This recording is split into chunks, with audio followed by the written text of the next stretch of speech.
Hello, beautiful children of God. I hope you're all doing so good, and I hope you're all being strengthened and renewed daily. This is a little bit different of a video for me. It's been a long time, but I've had a couple of visions, and they seemed really important. So I've given my testimony on here. And part of my testimony was that I've suffered some spinal injuries. And so recently, as I've gotten older, probably like the last 5 years, I have a lot of pain in my back, and I don't have any padding between some of my lower vertebrae. So I have 5 grandkids too. I'm not on pain medication, but I've used marijuana, and I tried not to smoke it. I tried to vape it, and I only do it, when I need to, and it's not a lot. But I knew that it was. I know the effects of THC, how it affects your dream life. It suppresses your ability to dream. And so, even though I tried to be mindful, I realized that what I was doing was that I was limiting God, because I had just resigned myself to, I'm hurt and I'm injured, and that's just how life is, and life goes on. But I felt something pressing on me, and last week I decided that I talked to God, and I was like, Father, if you want me to be in pain, then I'll be in pain. If that's going to be for your glory, if I need to limit my time, with my grandkids, or maybe I'm too proud, I don't know. I don't know what's going on, but I just feel like whatever it is, I'm going to have to fall at your feet. So if it's pain that I need to be in, then I need to be in pain. But I'm done with this. You're going to have to do whatever it is. You're going to have to move me. You're going to have to heal me. But I'm giving up on this other thing. So I did. And then 2 nights ago, I had 3 beers. And I had them, over a couple of hours. We were fishing at our pond, and I'm not a person who's very indulgent. I don't like to be out of control. I don't like to get drunk. I don't like to be out of my sorts at all. So I wasn't out of my sorts then. But I had stopped marijuana, and then, that was the first time that I had, anything to drink. So I had 3 beers. So I prayed, I said my prayers, and I went to sleep. And I had a bad dream. Anyway, even though I had prayed before I went to sleep. And I woke up from my bad dream, and my eyes were closed. And when I came fully conscious with my eyes closed, because this is something that I like to do, because to keep my mind from fully coming awake so that I can go back to sleep. I don't want to just open my eyes. So I'm laying there, and I see what I will describe to you. They look like birds, sort of. But you could see their skeleton through them, and like a thin skin stretched over them, and they had wings, and they were circling in my vision with my eyes closed, and I was looking at them like I was fully seeing this, and I knew I was fully awake, but I wasn't afraid. So I opened my eyes, and they were in the room. They were above the bed, and they were circling myself and my husband. I wasn't fearful. I was watching them, and as I was watching them, God began to reveal to me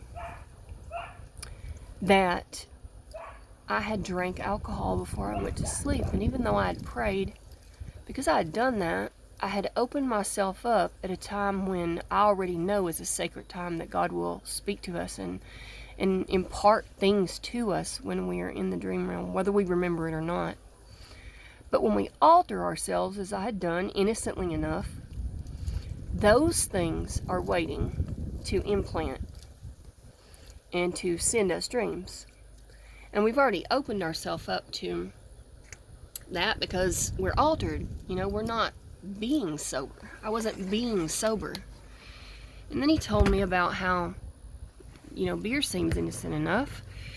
But mead was the drink of the Vikings that they used to call their warrior spirits into their bodies. Now I'm hearing these admonishings in my mind as this is just, unraveling this information to me.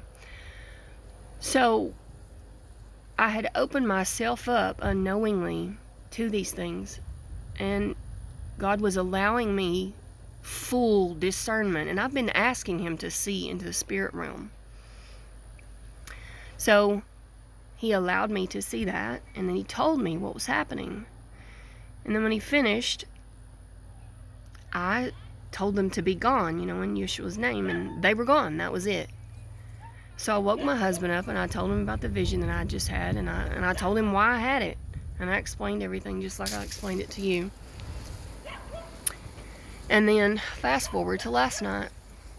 I go to sleep, and obviously fully sober, and I say my prayers, and again I wake up in the night, and my eyes are closed, and I see this dove of light circling in my vision with my eyes closed.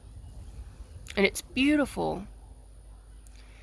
And it's doing exactly the same thing. It's circling over me. But it's not grotesque. And I realize God says this is the Holy Spirit. And then I heard, and it descended on him like a dove.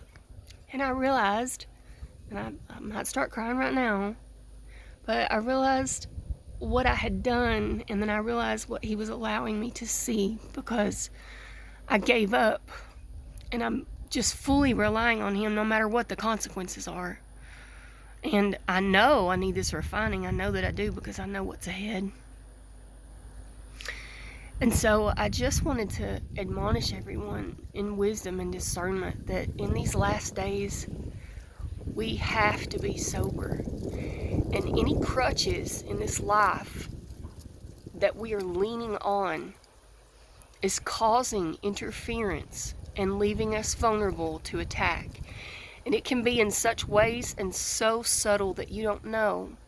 Because it was revealed to me that these things, these demonic presences that wait to see if we've compromised ourselves, they wait so that they can put things in us and make us have horrible dreams while we're asleep. And even if you don't remember what you dreamed, it leaves a filth residue on you.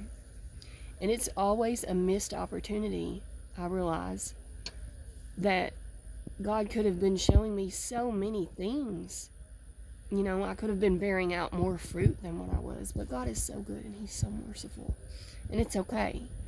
Everything happens in its season, and I understand that.